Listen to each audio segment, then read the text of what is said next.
حبايب قلب الغاليين، وحشتوني كتير كتير كتير. كل سنة وانتم طيبين بمناسبة السنة الجديدة، ويجعلها يا رب سنة كده حلوة علينا ان شاء الله. يلا بقى تعالي نعمل حاجة حلوة كده لولادنا بمناسبة السنة الجديدة ونفرحهم وندلعهم بقى. هنجيب باكو بسكوت سادة وهنعمل الطبق الجميل العظمة اللي انت شايفاه ده، من غير عجينة، من غير وجع قلب، من غير كل الكلام ده خالص. مجرد ما تجيبي باكو بسكوت سادة وتجيبي حبة موز، هنعمل احلى واجمل طبق حلو. يلا بينا بقى. لو اول مرة تشوفيني يسعدني ويشرفني انك تنوريني وتحطي لي احلى اشتراك من ايدك، وحطي لايك للفيديو. ويلا بينا نسمي بالله ونصلي على الرسول ونجيب باكو البسكوت الساده بتاعنا. انا هنا عندي بسكوت ساده، جبت باكو بسكوت خدت منه حبه وشلت حبه، وجبت كام صباع موز. طبعا الكميه اللي انت عايزاها وتحبيها فضليها، مفيش اي مشكله خالص. بس اهم حاجه هقولك دلوقتي نوصل للقوام ازاي. يلا بينا. يلا بينا. حطي بقى لايك للفيديو، وما تنسيش اختك حبيبتك تحطي لي احلى واجمل دعوه. دعواتكم الحلوه اللي بتفرحني وبتشجعني وبتخليني يوميا كده اول ما اصحى من النوم بطلع اجري اعمل لكم فيديو. ربنا يخليكم ليا يا رب، تسلم لي دعواتكم ويسلم لي بقكم السكر اللي دايما مشجعني وكاتب لي كلام حلو، وتسلم لي ايديكم اللي بتكتب لي كل حرف. يلا بقى هنقشر الموز بتاعنا. زي ما قلت لك هنا احنا ما عندناش هنا حاجه اسمها معيار، يعني الموز بتاعنا والبسكوت كده ببركة ربنا.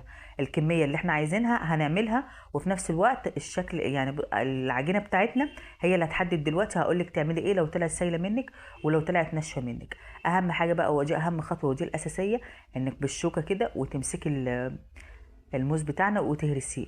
وطبعا زي ما قلت لك الموز مش عايزينه يكون ناشف، اخضر قصدي اللي هو لسه مستواش، اللي هو الناشف دوت بلاش منه. هاتي موز يكون مستوي كده وحلو عشان يكون طري معاكي. هنا بقى معلقه كاكاو خام.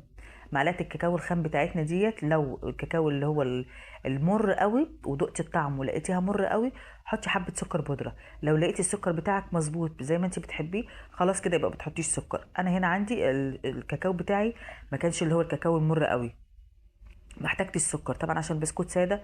البسكوت يعتبر فيه نسبه سكر، والموز طبعا مسكر طبيعي، فالاتنين كانوا حلوين ومتعادلين. انت بقى ذوقي الطعم وحددي، حسيت اللي هو محتاج سكر وطعمه دلع، حطي حبه سكر بس سكر بودره عشان ما يبانش طعمه.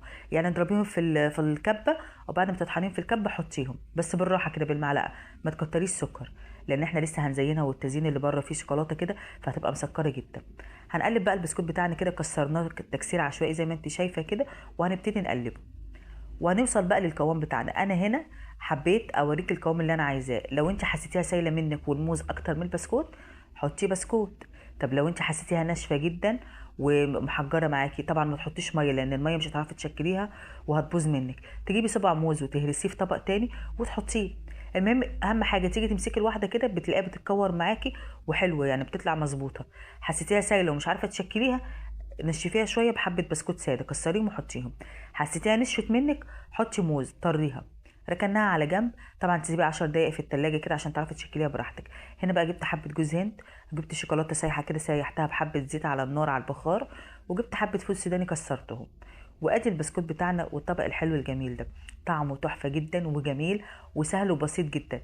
5 دقايق هتلاقي نفسك عملتي طبق احلى واجمل طبق، ولا بياخد وقت ولا مجهود ولا اي حاجه خالص.